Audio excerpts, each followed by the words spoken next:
Hello, hello. Hi, how are you?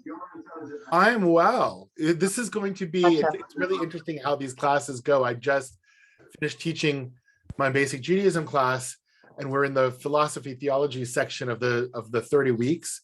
And Oh, we just talked about the Messiah and the Messianic age. And so I'm going from one very heavy topic to another very heavy topic. It's but it's you have all but it's you all have here this great today. Scotch collection waiting for you at home.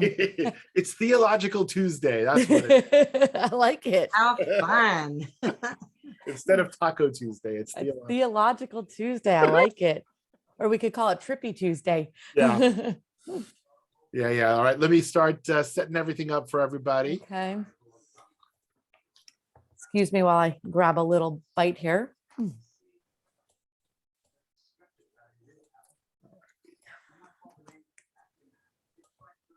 I'm sure Peter's jealous of my tofu salad.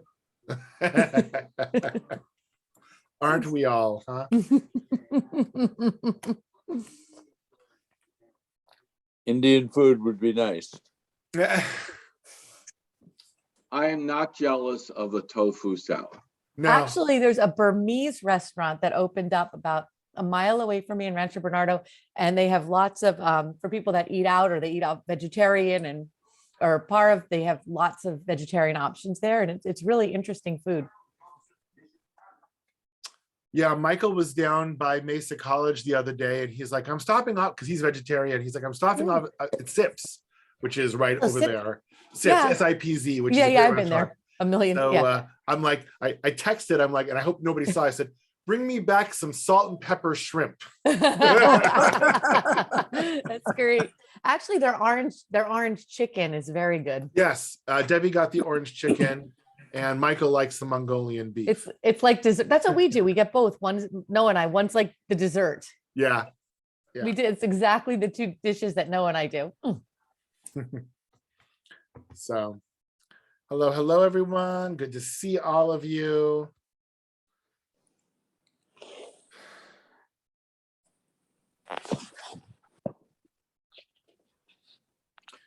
Rabbi, I have just a quick question.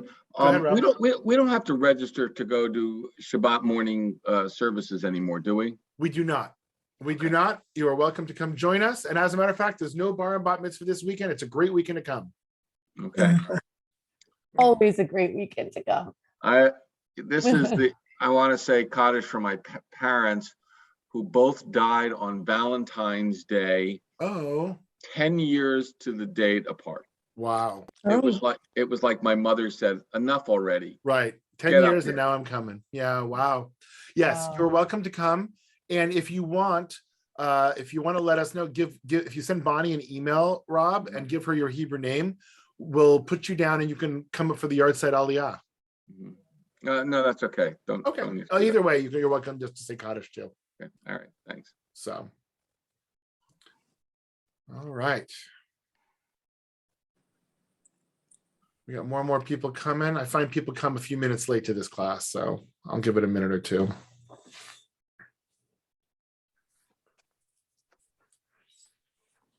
When the mask mandate is lifted on the 15th, is the Beth Am mandate going to be lifted? Well, we're going to go back to the way that we did it before, which is that, Marshall? which is that, people will wear their masks, but the people that are up leading services, I think that's where we're going to be until the opening committee says, no, we can really move away from that. We Okay. probably won't, Yeah. but we will certainly loosen up on the people leading services and reading Torah like we did before. And we'll allow for people to not be wearing masks outside and stuff as well. So that'll go back to that. Yeah. Yeah. All right, everyone. It is good to Thank see you. all of you. Brooks, that Italian mixed doubles curling team, pretty incredible. Unbelievable. Some, as I told Joanna, they're throwing hot stones down that ice. I know. It was a good. Joanna's rolling her eyes at me. You and Debbie. If Debbie were here, she'd be doing the same thing. Don't worry about it. All right, let's begin. So last week we read about the fiery furnace, and in the chiastic structure that we had, remember that there were sort of the second level down is the parallel of the fiery furnace and the story of Daniel in the lion's den, right? This threat that was to a physical threat, not an emotional but a physical threat to people because they wouldn't worship the gods that the foreign rulers wanted them to do. And so today we're going to go to the inner level of that chiasm, and there are two parallel stories. One is Daniel interpreting dreams, very similar to Joseph, right? That is chapter 4. And then chapter 5 is the text that we're going to be looking at today. Basically what I call it is, the story of the writing on the wall, right? And for those who have read through, you'll know what I'm talking about. So what we're going to do is we're going to do the same thing we did last week, which is we're going to read chapter 5. We'll have a little bit of a conversation on it in terms of what we think, what we're getting out of it. And then we'll take a look and see what our rabbis do with it. And see some of the directions that the rabbis go with this very odd chapter. All right. Any questions before we begin? All right, let's get to it then. Do we have a volunteer who would like to start reading chapter 5? Go ahead, Tom. All right, great. Might as well keep the brain sharp. Okay. King Belshazzar gave a great banquet for his 1,000 nobles, and in the presence of the 1,000, he drank wine. Under the influence of the wine, Belshazzar ordered the gold and silver vessels that his father, Nebuchadnezzar, had taken out of the temple at Jerusalem to be brought so that the king and his nobles, his consorts, and his concubines could drink from them.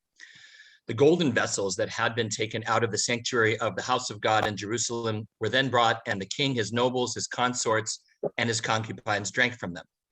They drank wine and praised the gods of gold and silver, bronze, iron, wood, and stone. Just then the fingers of a human hand appeared and wrote on the plaster of the wall of the king's palace opposite the lampstand, so that the king could see the hand as it wrote. The king's face darkened, and his thoughts alarmed him. The joints of his loins were loosened and his knees knocked together. Okay, so we've actually a couple things we should start with. Number one, we're no longer talking about King Nebuchadnezzar, but we're talking about Belshazzar, who is Nebuchadnezzar's son, at least according to this. The Babylonian history is a little more gray in terms of all of the lineage and stuff like that. But according to the book of Daniel, this is Nebuchadnezzar's son. And he's having a party. And what does he decide to do? So here's the interesting thing, right? This is not, I'm going to force the Jews to bow down and worship God, which is what we saw in the fiery furnace and with Daniel in the lion's den, right? This is, I'm going to go and I'm going to take those holy items that were from the temple. How did they get it? Well, because the Babylonians destroyed the temple. They sacked it. They brought it back to Babylonia, right? Historically, that actually makes sense. They're going to take these holy vessels, these golden vessels, and they're going to use them for their debauchery and their party, and use them to praise the gods of gold, silver, bronze, iron, wood, and stone, right? Use them for idolatry. So it's still the polemic, as we're going to see here, against idolatry. That's one of the main themes we said at the beginning we have in Daniel, but it's coming at it from a little bit of a different angle than we had. It's not, you must bow down. It's what happens if we use these holy things in our idol worship. Okay. Didn't work out so well. As they were drinking and celebrating, the fingers of a human hand appeared and wrote on the wall. And the king's face darkened. It's so interesting. There's got to be a PhD dissertation out there somewhere on the way that the rabbis looked at human reactions to shock, surprise, or embarrassment. Because, we sort of think when somebody's afraid, they go white, They darken. right? But here it says the king's face darkened. It's kind of interesting to see, maybe he was, normally when a face darkens, we think of it as embarrassment, not fear. Fear is usually white. But I don't know, Nancy, you wanted to say something? You're on I mute, would though. say it's anger. I would say anger. When a face darkens, you darken with anger. That's possible. Could be. It could be, Nancy. Yeah, I was going to say that it was like, blood coming to his face in anger or whatever, that it was reddened as opposed to, dark red. Yeah, I hadn't thought of it that way. That makes sense to me. I could see that.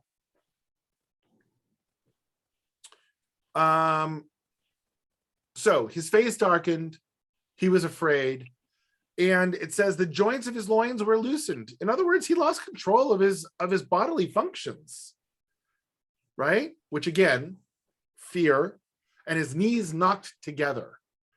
Until I read the book of Daniel, I always thought that was a more modern type of thing, but I guess knees knocking together is pretty ancient in terms of a sign for fear. Okay, let's continue. So what happens next? Would somebody else like to continue? Go ahead, Nancy. Okay. The king called loudly for the exorcists, Chaldeans, and diviners to be brought. The king addressed the wise men of Babylon. Whoever can read this writing and tell me its meaning shall be clothed in purple and wear a golden chain on his neck and shall rule as one of 3 in the kingdom. Then all the king's wise men came, but they could not read the writing or make known its meaning to the king. King Belshazzar grew exceedingly alarmed, and his face darkened more again, right?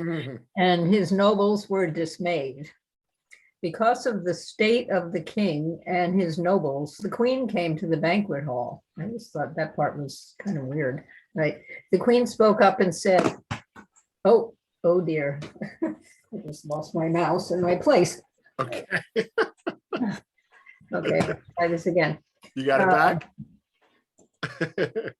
The queen spoke up and said, O king, live forever. Let your thoughts not alarm you or your face darken.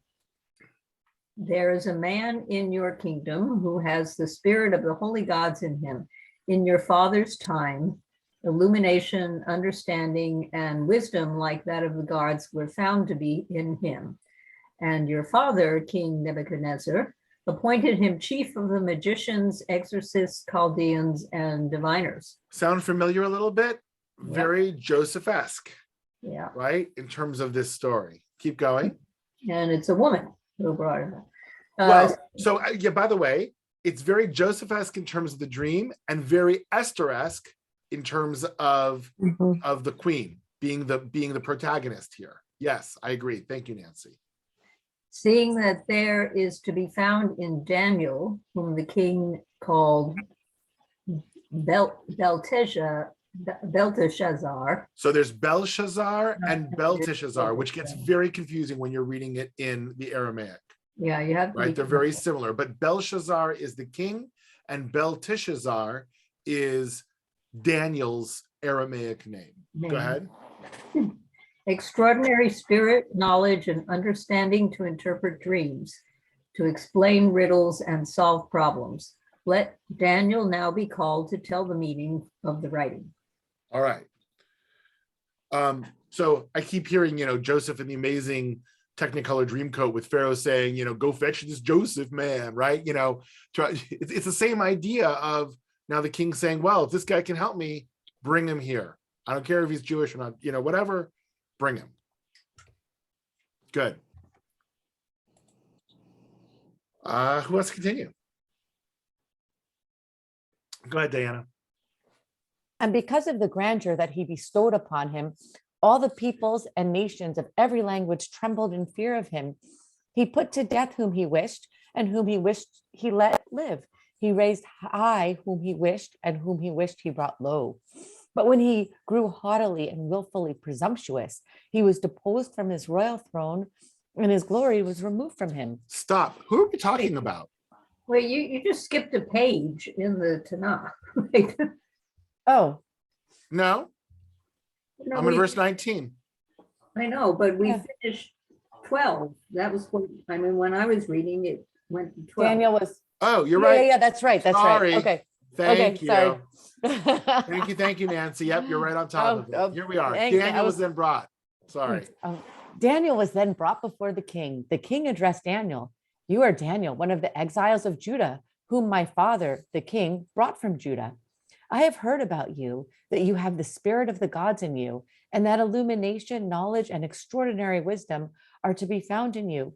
Now the wise men and exorcists have been brought before me to read this writing and to make known its meaning to me, but they could not tell me what it meant. I have heard about you, that you can give interpretations and solve problems. Now, if you can read the writing and make known its meaning to me, you shall be clothed in purple, ooh, my favorite color, and wear a golden chain on your neck and rule as one of the three in the kingdom. Then Daniel said in reply to the king, you may keep your gifts for yourself and give your presents to others, but I will read the writing for the king and make its meaning known to him.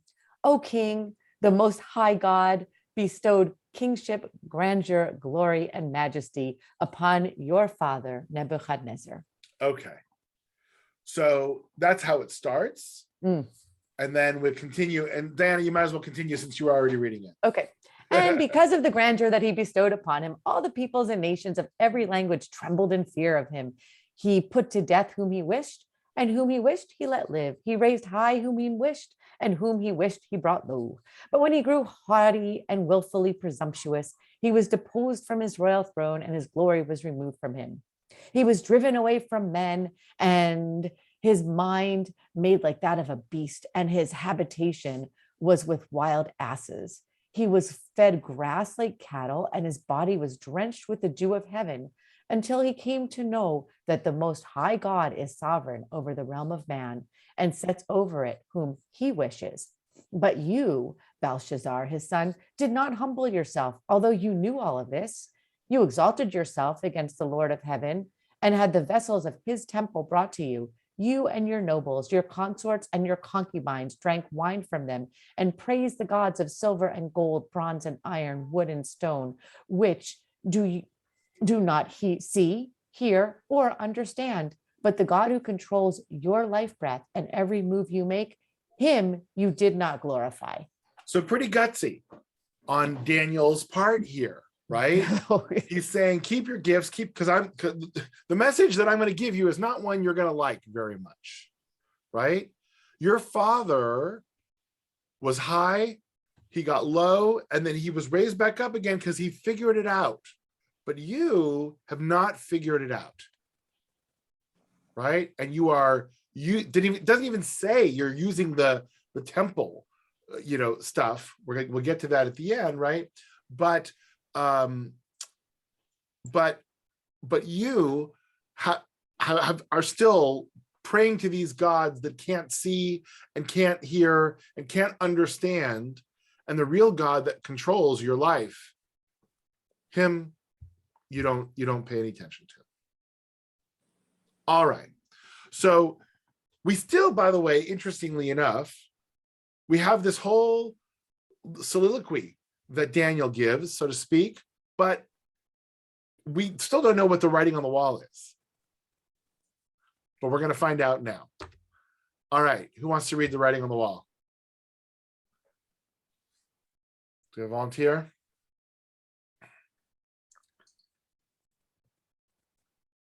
Nobody? I'll read again. All right, or Milt raises his hand. Milt, We'll give him a okay. chance. There's more opportunities to read, don't worry. I'm not worried. He therefore made the hand appear and caused the writing to be inscribed. This is the writing that is inscribed. Mene, mene, tekel upharsin. And this is its meaning. Mene, God has numbered the days of your kingdom and brought it to an end. Tekel, you have been weighed in the balance and found wanting. Peres, your kingdom has been divided and given to the Medes and the Persians. Then at Belshazzar's command, they clothed Daniel in purple, placed a golden chain on his neck, and proclaimed that he should rule as one of three in the kingdom. That very night, Belshazzar, the Chaldean king, was killed. All right. So it didn't end well in any sense of the word for Belshazzar, right? Is the message was not what he wanted to hear. Everything was not what he wanted to hear. And then even at the end of all of this, it wasn't just that, oh, he continued to live on. And no, he was killed. All right. So what do we make of this, my friends? Peter, we'll give you first crack at it. Who killed him, though? Doesn't say. Was it God killing him, or was it his idolatry that killed him? You know, Doesn't say. It's a curious thing. I mean, you know, it's one of those things that if you were a rabbi, you could write a midrash and create your explanation as to what it is. But the text is silent as to who killed him, only that he was killed. And is there a midrash in there? No. Or who did it? No, I don't think so. I didn't see one. Who do you think killed him? Me? Yeah. I don't know that. I mean, I don't know that it matters much. I mean, the idea is his reign came to an end, right? And the mover behind all of this was clearly God. Whether God killed him himself or God utilized, you know, human beings to do it, it was clearly punishment for what it is that he had done. Okay. So, yeah, I don't know. You I don't feel like think it's the game of Clue. It was Colonel Mustard. It was Colonel Mustard with the candlestick. With the candlestick. Yeah, maybe. Right. or was it his idolatry that killed him? Well, so I mean, yeah, it was the not only the idolatry but the hubris, right? Yes. Of using the things from the temple for all of this. What else? What's our reaction to all of this? What did we learn from this chapter?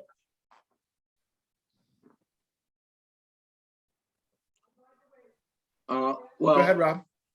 the thing that I'm interested in is the king clothed Daniel in purple, placed a gold chain on his neck, proclaimed he should rule as one of the three in the kingdom. And this is despite the fact that Daniel said, keep your gifts for yourselves. And despite the fact that Daniel, you know, kind of upbraided him before he even translated the writing on the wall. Right. So no, you're correct. The one, I don't have it here. The one piece that I saw on this as to why the king did it is that, you know, a king's word once said can't be taken back. We see that in the Megillah a couple of times. Like once the king, you know, makes a proclamation, it's hard to take that back, even for the king self, right? In some ways. And so, well, this is, yeah, Daniel said keep it, but the king said, this is what I'm going to do to the person. Therefore, this is what I did.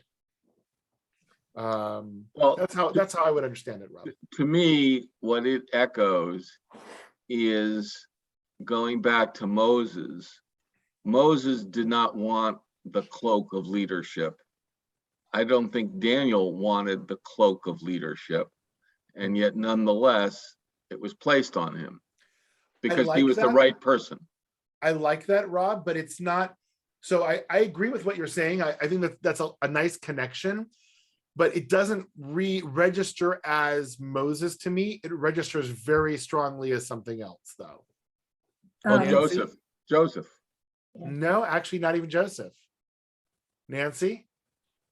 Well, okay, so technically what was happening here was the king made a proclamation, but then it was his courtiers who carried it out. They were the ones who clothed him, all of that.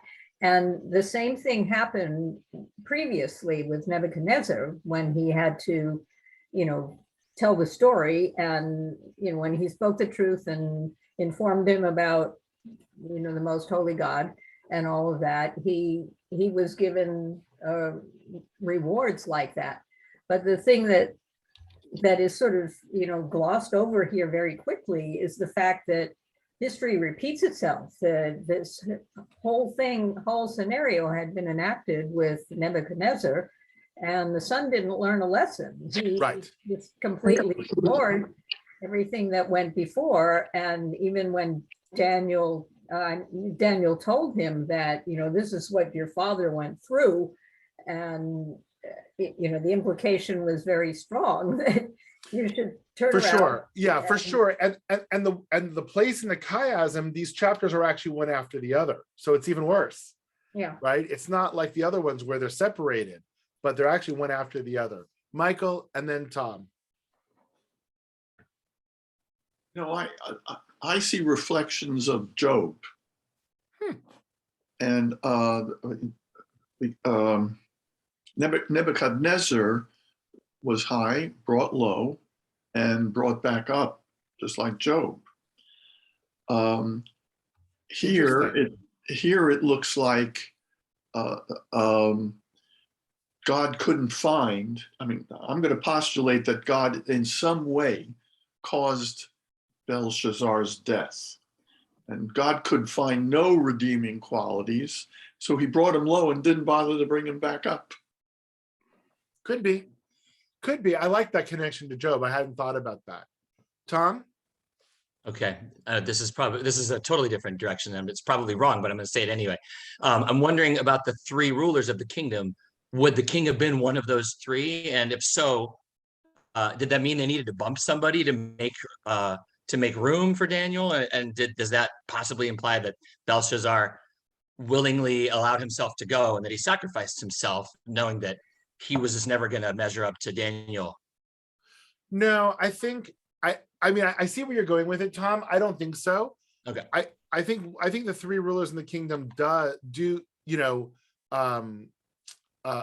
include the king, but it's like the king and his advisor and his finance guy or whatever. It's like CEO, COO, CFO or something like that, type of thing. So somebody else may have had to go. That is true.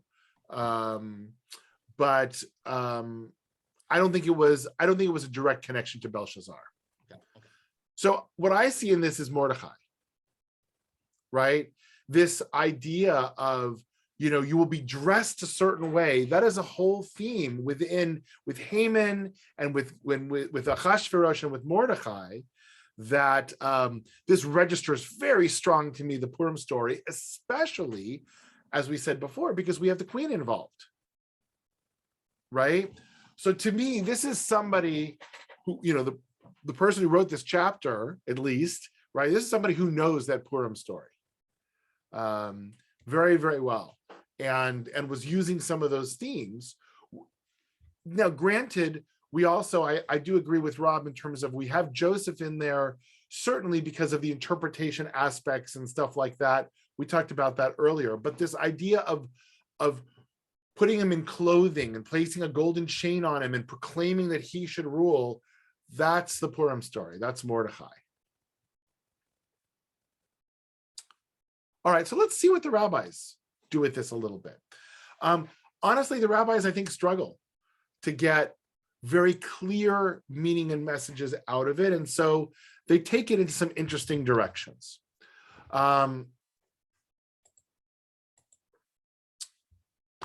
So first, we're going to talk about the writing on the wall and why it is that nobody could understand it. The rabbis were really intrigued why it is that nobody could understand what it is. What was wrong with it? What happened that, if it was just written in English, so to speak, we should be able to read it. So I'll do this one because there's a number of Hebrew and quite a bit of Hebrew. And the writing of the letter, right, Hanishtavan, was written in the Aramaic script and set forth in the Aramaic tongue. This comes from the book of Ezra. It's another place. The term Hanishtavan is similar to the word nishtana, meaning changed, alluding to the fact that the script had been changed, as it is written in regard to the writing on the wall of Belshazzar's palace. Then came in all the king's wise men, but they could not read the writing nor make known of the interpretation. And the reason that they could not read it is that it was written in the new script that Ezra would transmit. and as it is written, that he shall write for himself a second Mishneh Torah, where second Mishneh teaches that it was written in a script that was apt to be changed, lehishtanot. So they're bringing this idea of this new script that was written, that was basically like a font that nobody had ever seen before, right? And what was the script? It was called Ktav Ashurit, and it continues by saying, why was this script called Ashurit? Because it ascended with the Jewish people from Ashur when they returned from their exile in Babylonia. This was a new script for the Hebrew language that sort of hadn't been seen before. What is the Ashurit script? It is actually the script that we write our Torahs and Megillot in, right? The rabbis refer to that. It says very, very clearly, a Torah and a Megillah must be written in Ktav Ashurit, right? That's this script. So basically, what the rabbis are doing here is saying they didn't know how to read it because it's a Hebrew language script that they didn't know. Daniel knew how. And then they brought it back, and everything subsequent to that was written in this new script, starting from the time of Ezra, which is the return, and following. So all what we know as block Hebrew letters, and in my Gittin class, when I'm studying right now to do gets, right? The get also needs to be written in Ktav Ashurit. Not only that, the witnesses need to sign their name in Ktav Ashurit. So the witnesses are actually signed on a get in block letters, not in cursive Hebrew, like you would on a ketubah, for example, right? You have to actually sign it in block Hebrew letters, according to the rules. So this is a very interesting, piece that they're now drawing out of this. They're saying, why couldn't they understand it? Because it was this new script, i.e. what we now use. Comments or questions on the first response? Because there's a couple of them. Milton, I saw your hand go up and down, so I don't know if you were, if the question got answered. Okay, so the second response, and I love this one. This is my favorite of all of them. The Gemara asks, according to Rabbi Shimon, who says that the script was not changed at all. No, he says, it was not Ktav Ashurit. It was the normal script that they used for Hebrew letters back then. What was the reason they could not read the writing? Rav says it was because it was written for them in the obscure code of Gematria, right? Gematria is changing the letters around, and it was written Yud Tet Vav, Aleph Yud Daled, Kaf Pei Vav Gimel, Chet Mem Tet. And these letters correspond to the Hebrew letters that we have there. This is based on the exchange of letters known as Atbash. Atbash. It's a special code called Atbash, or exchanging the letter with its counterpart in the opposite place of the alphabet, right? Atbash. An aleph becomes a taf, a bet becomes a shin, and everything is exchanged. So they looked at it and it made no sense unless you know the code, right? That's why, according to Rabbi Shimon, they couldn't understand it. It wasn't that it was written in this other language, but it was written in this obscure code. And if you go ahead, Rebecca. Latin. I had a question about the meaning of the Aramaic. So Daniel obviously interprets it in whole phrases, that Perez is your kingdom is divided, but do those words have a meaning in Aramaic? They do, and we're going to look at Rashi at the interpretations, although Rashi follows the text of Daniel pretty much, but there are some meanings in Aramaic. Okay, so the third response is, according to Shmuel, the writing used the correct letters for those terms, but instead it was written in order, the four words, but they were written vertically and meant to be read top down, not side to side. So think Japanese, right? And so they couldn't read it because it didn't make any sense. Why was it written that way? And if it was read in the usual way, and it looks like it was columns, right? So there's columns of letters, and it made this weird mamtos nankefe a'alran, which doesn't make any sense, right? And Rabbi Yochanan said each word was written backwards. So here's the fifth thing. So that it was read, so that when it was read from right to left, it's spelled anem leket nis rapu, but if you read it the other way, it would be fine. And Rav Ashi says it was just written with the two first letters reversed. So the rabbis were very intrigued with why it is that they couldn't read it. And there are 5 different, I mean, for those of you who study Talmud with me, you know we don't usually go through 5 different interpretations. That's unusual, usually 2 or 3. All right. So when we look at the biblical text again, or the text of Daniel, right? I put in red in the Hebrew, mene, mene, tekel ufarsin, right? And again, mene, God has numbered the days of your kingdom. It is from the Hebrew, same as the Hebrew word moneh, to count, right? It's the same root, moneh, to count. So count. Tekel, you have weighed in the balance. I'm not sure what the connection is, but when I looked it up, it said weighed in Aramaic, but I wasn't really able to find the Hebrew connection. And Peres, your kingdom has been divided and given to the Persians. Lifros means to split, but paras is also the word for Persian. So it's kind of a double meaning there. And what we find is Rashi kind of does the same. He expands on it a little bit more. God has counted means God has counted your kingdom. What do you mean God has counted? God has counted your kingdom and has brought it to an end. He has calculated the end of the allotted time for the kingdom of your father and his seed and found you're done. You're done. Tekel, you were weighed on the scales. Tekel means you were weighed on the scales and found wanting of all righteousness. So what were they weighing for? Rashi just adds in here, it was righteousness. And your kingdom is to be broken up.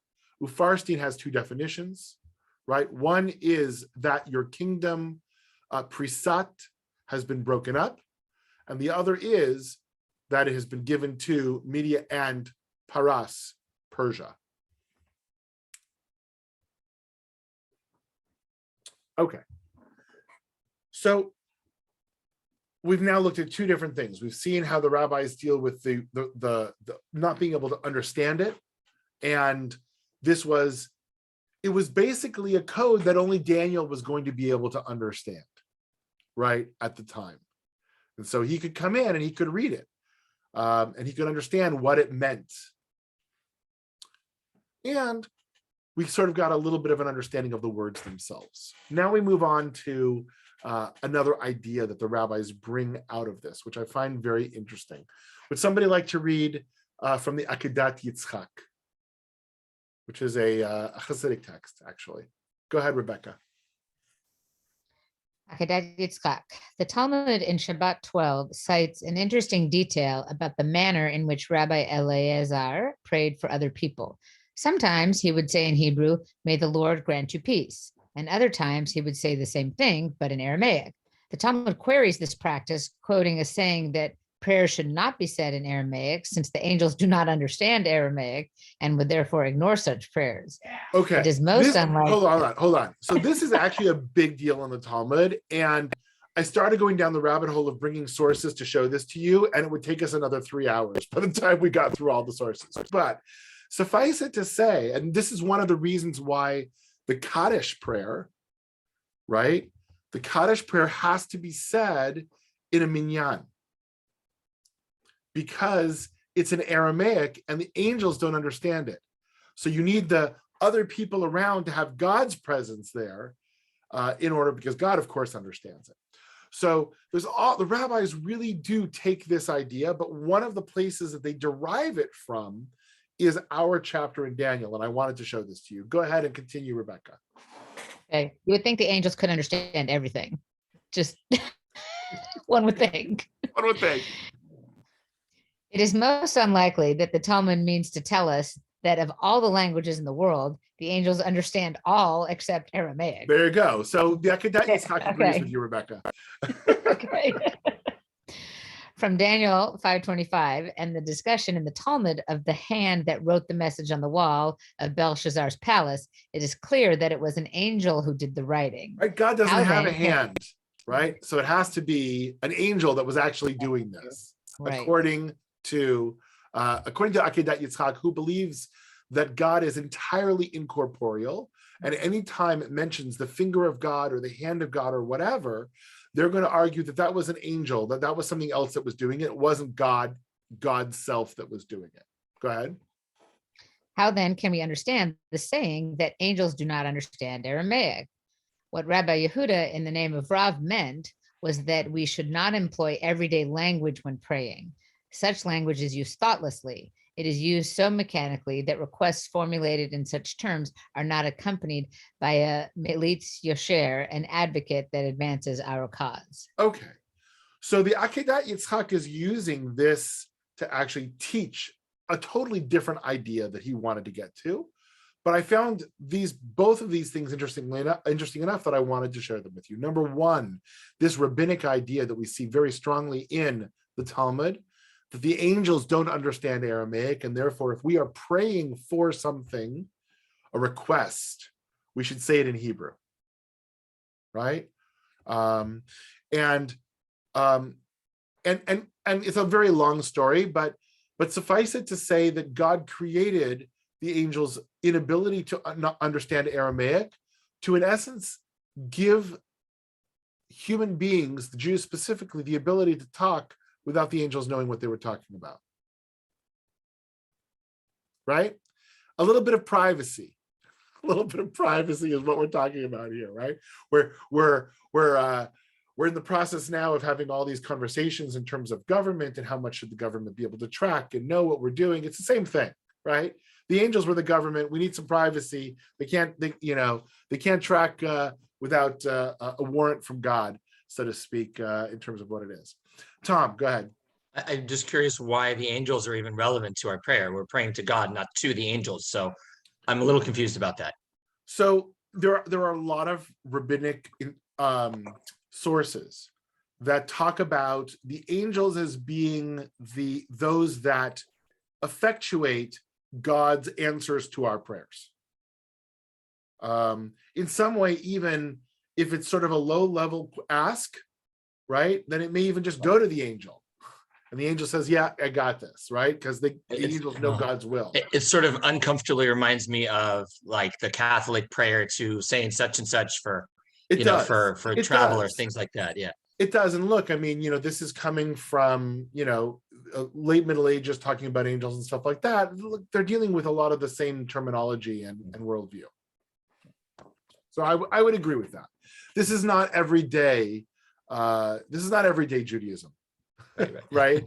But I wanted to bring it because I wanted us to understand what the rabbis did with this. Okay, thank you. A melitz yosher, right, is basically a direct ask, right? It's a request that goes directly. It says here an advocate that advances our cause. In other words, if the angel doesn't understand, then they can't advocate for us, would be how this would potentially read. Although in this case, everyday language is what they're talking about at the end of this. It's used thoughtlessly, mechanically, so it doesn't, it's not convincing. It's not convincing. Frankly, it's like the Pro Bowl I started to watch for 15 minutes on Sunday. And when I realized that they weren't even tackling each other, it's like, why am I bothering to watch this? Right? It's not convincing. If you're going to play the game, or don't play it, right? It needs to be, if you're going to pray and ask for something, put your whole heart into it. Be convincing, is what it's saying here. Okay. Any questions on this? So then I got a little sidetracked and I said, so what are how do the rabbis deal with this whole idea that Belshazzar is actually using the temple items? Like, what do the rabbis say about that? And I found this interesting source in Nedarim, Talmud Nedarim. And with regard to the statement, Rabbi Bar Chana said that Rabbi Yochanan said, whoever makes use of the crown of Torah is uprooted from the world. This can be derived by a means of a kal vachomer, a fortiori inference, if Belshazzar, who made use of the sacred temple vessels, which had already become non-sacred vessels by that time, as after their forcible removal from the temple, the vessels lost their sanctity, and it gives a proof text, and robbers shall enter into it and profane it, showing that once the temple vessels have been robbed, they become non-sacred. If he was uprooted from the world for his actions, as it's written, and on that night Belshazzar the Chaldean was killed, one who makes use of the crown of Torah, which lives and endures forever, whose sanctity cannot be removed, all the more so shall be uprooted. So the rabbis use this to show, if this is what happened to Belshazzar, right, who misused the items that had become non-holy, all the more so if we misuse Torah, right? All the more so if we misuse Torah. And I found that very interesting on how the rabbis made that leap. And so in my rabbinic mind, for again, those of you who study with me know that I can't leave these things alone, and I'll go from one thing to the next, to the next, to the next, right? So I finally was going from place to place, and I didn't find anything that really explained this to me the way I liked, until I came to the Shulchan Aruch, which is a code of Jewish law. And I found a connection that somebody made back to this in the Ramah, which is the Shulchan Aruch, the Code of Jewish Law, has two levels. The first sort of book of Shulchan Aruch was written by Rabbi Joseph Caro, and it was the Sephardic. He was from the Sephardic world, and it was sort of the Sephardic law code of the way that we did things. And then a little bit later, Rabbi Moshe Isserlis came and took it and wrote a gloss on all of it, adding in the Ashkenazi spin to it, right? And that Ashkenazi gloss is called the Ramah. And that's what I found. And it says as follows: a person should not think to engage in Torah and acquire wealth or honor with the learning. For one who ventures to think such a thought will not achieve the crown of Torah. Rather, one should make his Torah fixed and his work contingent, and should reduce business and engage in Torah. He should put aside temporary pleasures from his mind and do work all day for his livelihood if he does not have enough to eat. And the rest of the day and night, he should engage in Torah. So how did they take this idea of don't waste your Torah time, right? Don't waste your opportunity to study Torah, and don't think that you're going to study Torah because it's going to bring you wealth or honor, right? We study Torah lishma. We study Torah for its own sake, because that's what we as Jews do. And that's how the Ramah, or at least one of the rabbis, connected this Ramah back to that section of Gemara in a very interesting way, right?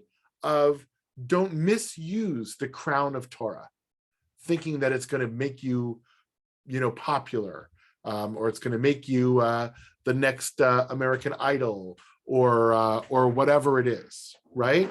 We have to do what we need to do, and Judaism has always been very good about finding that balance of saying, look, you have to eat, so fine, you have to work during the day for your livelihood so you can eat, but then study Torah, right? And don't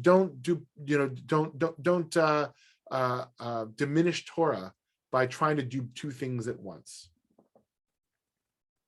It was actually a very interesting question. When I was in rabbinical school, one of the things we learned is, we try not to do anything, any study that was for work. Well, but everything we were doing at that point in time was for work. We were in rabbinical school, right? So it was really difficult to find things to learn and to study that didn't pertain to anything we were learning about in rabbinical school. Because no, I don't want to be studying for my exam. I don't want to be studying for my final during Shabbos. I should be learning other things, And so we, and especially when we got together as a group, we were all learning different things. So finding something that we could all study that was new, that was interesting, and that wasn't work for us, it was a challenge, but we did. We found it. Michael. Yeah, could you, I certainly understand about the use of Torah, and I, we study it for itself in your classes. But could you please relate this back to the question we originally asked about Belshazzar? What was the original question? How would you like me to relate it? The question I thought we were going after was, why was Belshazzar punished for using the less than sacred vessels that his father had taken from the Jerusalem temple? So I think the answer, which is implicit, not explicit, is he was punished for his hubris, right? He was punished because he was misusing even the formerly sacred, kind of like Prince, right? The formerly sacred items, right? He was misusing them. All the more so if it were sacred, it would have been even worse, right? But an al fortiori argument does not work in reverse. He was using less than sacred articles, so why was he punished that way? No, so the a fortiori argument is he was using less than sacred and he died. All the more so if we misuse Torah, which is sacred. That's the a fortiori argument. Yes, right? correct. The reason he died was because of his hubris and because he decided to misuse, these items. Okay. Joanna.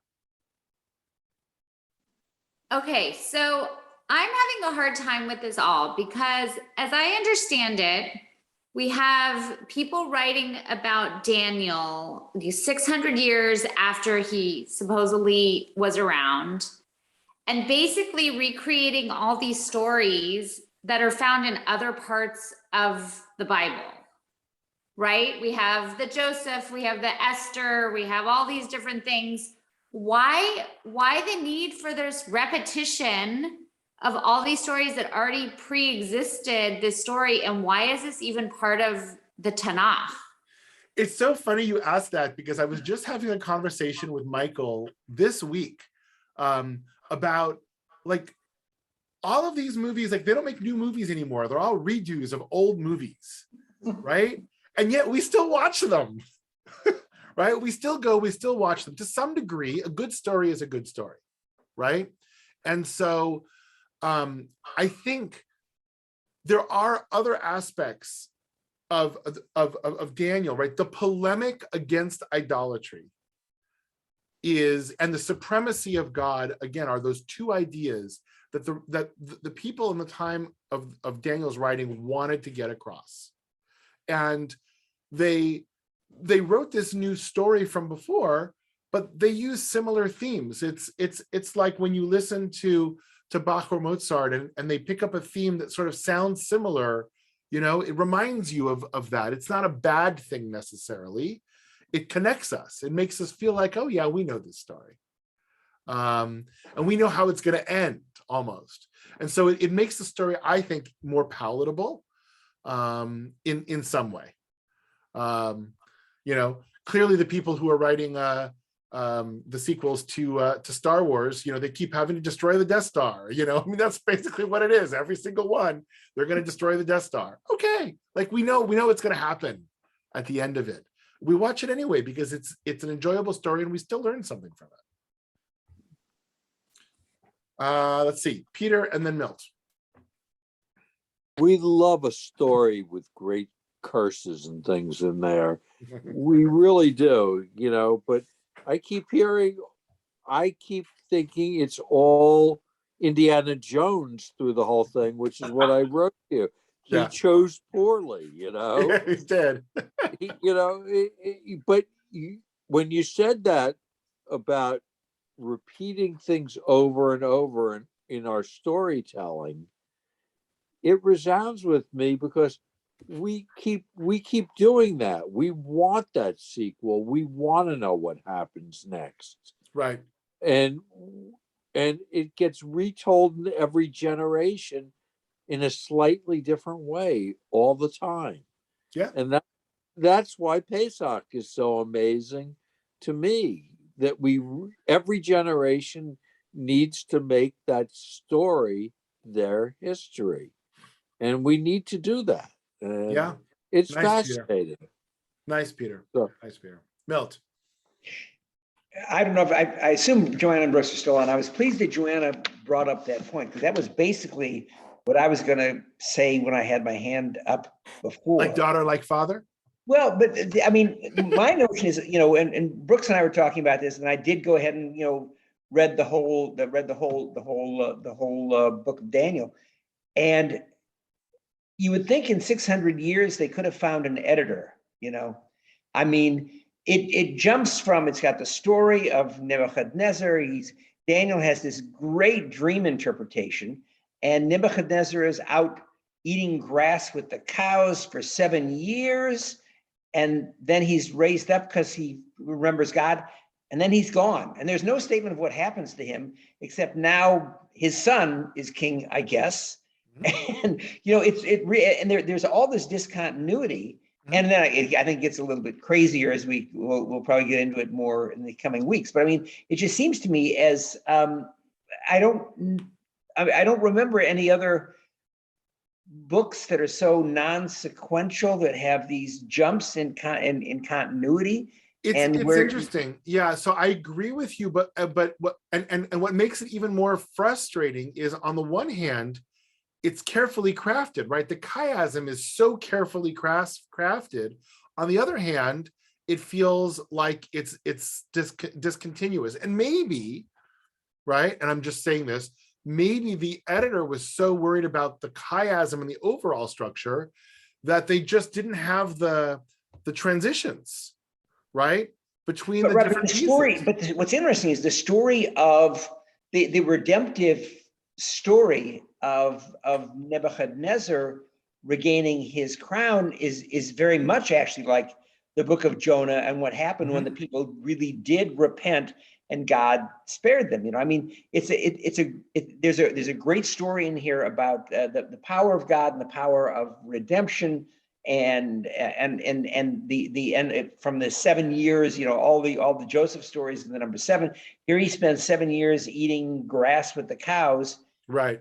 And he's redeemed it, and that's just like tossed away. We don't do. There's no further. It doesn't. The relevance of it to the story doesn't really come through. Yeah, no, I agree. It is a very, there's a reason we don't study this very often. It's a very strange story.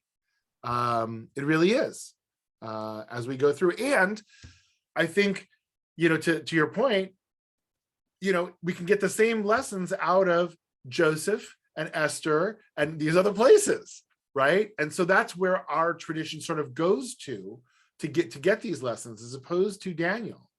Because it's so odd and so strange, and the Aramaic is so difficult. Rob.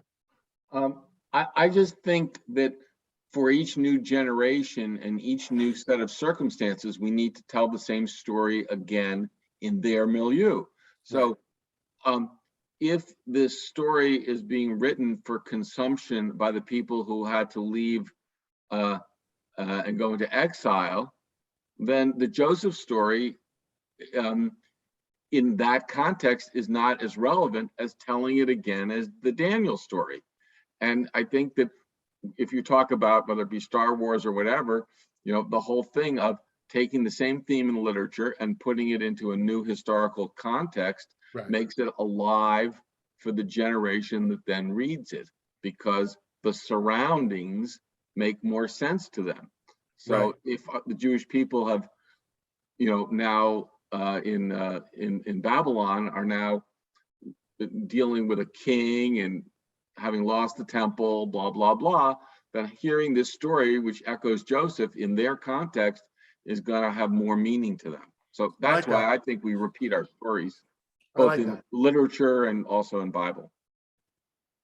Nice. I like that, Rob. Any other comments or questions? So next week, we are going to start to have a conversation about some of the differences between the way that Christians and Jews look at the book of Daniel. We're going to look at a couple of sections, not all of them, but we'll look at a couple of sections that are not in the Jewish version of Daniel, but are in the Christian section of Daniel.